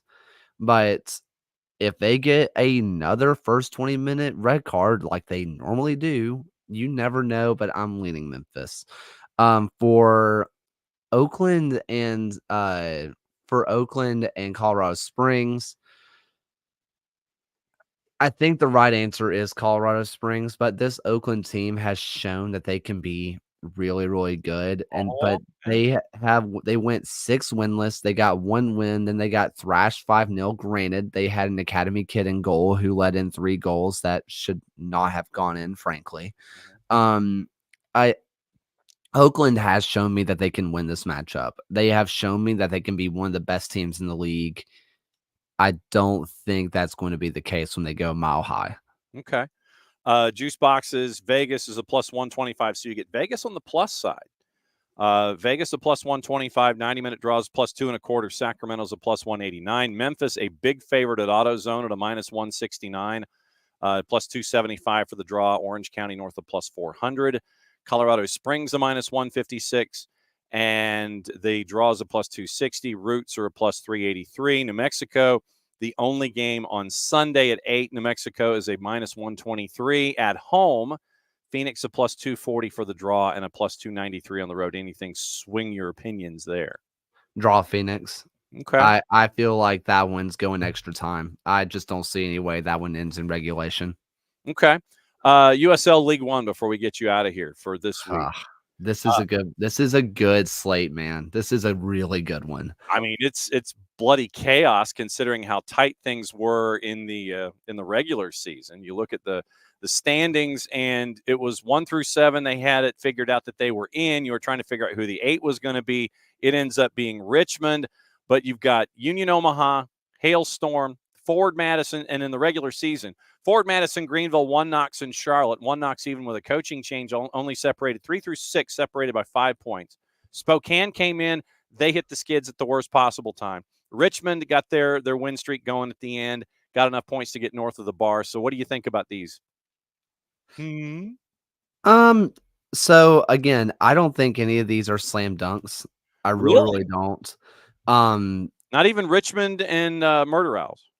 Richmond's such a good team. Okay. I know that their record does not say it, but Chandler Dwyer was like been really, really good. To kind of give context, if you didn't keep up with League One, arguably the best player in League One history, Emilio Tazagi, was not even the best striker on the team this year. And he was really good. Adrian Billhart was stunning for them this year. Sneddon, who's an academy kid, grew up a Richmond Kickers fan, now in net, and he has been a revelation for them. I think that Richmond has a chance. It is a chance, though. I would say about 30% to win it, but I would still go Union Omaha. When I go down the list a little bit more and I'm looking at 2 versus 7, I think this is the most of a lock of any of these. Okay. I just think this Spokane team got really good really early and then just hit the skid as hard as they could. I don't see much of a chance, but much doesn't mean zero. I'll give that one about 15% chance for Spokane. When I'm looking at Charlotte versus Forward Madison was my preseason win the league pick. I still stand by that. Okay. I think Charlotte could score 1 billion goals. They did earlier this year, but they've gotten cold. But that doesn't mean that they can't do it again. Their defense has shored up a lot. But I think that, again, death taxes Christian Chaney. He always comes up with at least one. It's hard for me to say that they aren't going to win. I would say probably 60-40 on this one for Forward Madison. Greenville 1 Knox 50-50. Listen, Liam McKinnon's your Golden Boot winner. He was so good this year, and Greenville finally got out of their funk that was plaguing them the entire season. But 1 Knox got rid of Mark McKeever and turned into the team that we all thought they would be last year. I think that this is a true 50-50. I think that our odds from what the people are voting are leaning 1 Knox, but I think that Greenville, with a big announcement coming tomorrow, wink, wink, check that out. Big stuff coming. I think that there's going to be a lot of good juice in the building in Greenville. I think that a little bit of home cooking sways it into Greenville's favor, but that's 50-50. Yep, and wink, wink, nudge, nudge. How'd you do? We're going to have someone or someones from Greenville to discuss what happens. Ronaldinho? Yeah, probably. We'll have Erwin Dino coming on. Probably That's usually what I call him too. So we're going to have some representation on the show, possibly, hopefully, probably, if there is a positive announcement on Wednesday afternoon in Malden, South Carolina, in the beautiful suburbs of Greenville, to discuss what happens. It'll be a post press conference to do Thursday morning, perhaps, possibly, maybe at 9:15. So that we're looking forward to possibly hearing some news, wink, wink, nudge, nudge, out of Greenville. So, all right, hit the promo so you have to go back to work. tonight, we are doing our full round 1 preview of both League One and the championship. We, just to let you know how we do our notes, like we are going in depth. We are picking basically a 5-a-side of every single team, because how good is your good? That's how we do it. Okay. We are not even halfway through our notes, and we are already looking at 7 pages of notes. So if you want an in-depth playoff preview, this is your one-stop shop tonight, live at the USL show, 9 p.m. Eastern, 6 p.m. Pacific Standard Time. Check it out live at the YouTube at the USL show. Book him, Dano. Aloha. We will see you next Tuesday. Have a great show tonight. We'll catch up with you soon, my friend. Thanks for dropping by. Appreciate it. See you. All right, there goes Kaylor. And Chuck, to your point, Raiko Rosarina, he was very studly between the sticks for Vegas. And so having Marks go back to help out Charlotte helps out Charlotte.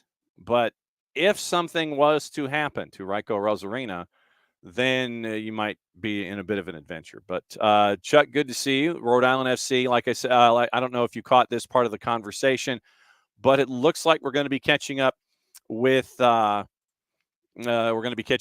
Smith Thursday afternoon, and we'll play that Friday morning as a part of our weekend preview, looking at the juice boxes once again in the weekend whip around hour number 2. So we're catching up with Kano on Thursday, try to play it Friday, and we'll probably release it as a separate audio to do. And that'll be on the network, however you access us on a normal basis. So keep an ear out Friday, and you'll be able to catch up with Kano here on the show and on tape after the show is over. So, but yeah, I looked at a lot of these matchups, and I was like, okay, it seemed to me kind of chalky. In the championship, I have Sacramento. I know that Sacramento is kind of sleepwalking through stuff, and I know that that Kaylor mentioned the absence of Roro, but I think that Sacramento hits the switch when you get to the postseason. So I got Sacramento, I've got Memphis, I've got Charleston, but it's going to be painful. Detroit City on the plus side, that one to me was a bit of a stunner. I'll take that. Lou City at a minus 196. I figured Lou City takes care of business. Colorado Springs, the only thing that's going to keep them from getting into the next round will be Paul the Wall Blanchette. And I've got Rhode Island knocking off Indy 11. I really do. So that 4-5 is going to be fun to watch in the East.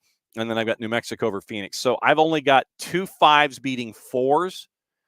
And that's how I was looking at USL Championship. For me, League One, it was going to be the 1 and the 2 making their way through, knocking out Spokane and Richmond. 3, 6, 4, 5, I ain't touching them, but I'm leaning toward the home side. So that would be Forward Madison, and it would be Greenville. Greenville over 1 Knox and Forward Madison winning there. So I have chalk advancing in USL League One, and I have 2 5s, including Rhode Island FC, as evidenced right here, with our friend Michael Parkhurst learning how to be a mogul in training. So I've got Rhode Island FC working their way through in the opening round of the playoffs in USL Championships. So every Tuesday, as long as there are playoffs, it will be Kaylor Hodges in the USL show. It's an open invite for any of them to turn it into a party line should they see fit. So 10:30 every Tuesday for the duration of the postseason in the USL Championship. We'll break things down with Kaylor and the USL show and find out what's on their mind when it comes to USL Championship, USL League One, go through the moments, and we will turn all of that material around for you. Once again, remember, it is later tomorrow. It's going to be Tyler Pilgrim joining us from Scarves in Spikes at 9:15. See if we can track down Dylan Butler and Marion Crowder in the 10 o'clock hour and find out what's going on in Dylan's mind when it comes to Major League Soccer in the playoffs. And for marrying with what's going on in the USL Super League, as well as the SEC and the ACC. Also on the board Thursday, we mentioned it with Kaylor, like I said. If something positive goes on in the suburbs of Greenville, South Carolina, in Malden, and it's slated for Wednesday afternoon, and you can look at it on the Greenville Triumph social medias. If something positive was to be discussed at this press conference, we will endeavor and effort to have someone or someones from Greenville be on the show 9:15 on Thursday morning to break down what possibly might be said or happened. And then obviously the Power Hour with Nino and Nico from 10 to 10:30. We can talk about Ruben Amorim with Nino, and we'll talk about what the heck happened with Seattle and Houston and the reffing down here segment that we had this morning involving VAR and Major League Soccer. So we'll talk about that with Nico coming up Thursday. Friday, Bart's going to rejoin us at 9:05 to put a bow on the 3-match window for the women's national team. Then it's see if we can catch up with our friends from Beyond Goals. And if it's Michael, actually it wouldn't be Michael, it'd be Greg, but find out what's on Michael's mind when it comes to Rhode Island FC getting into the playoffs with the Indy 11. Then we can whip around getting you ready for the weekend in Major League Soccer, including Atlanta United, match number 2 in the best of 3, 7 o'clock kick, which I think means 7:10.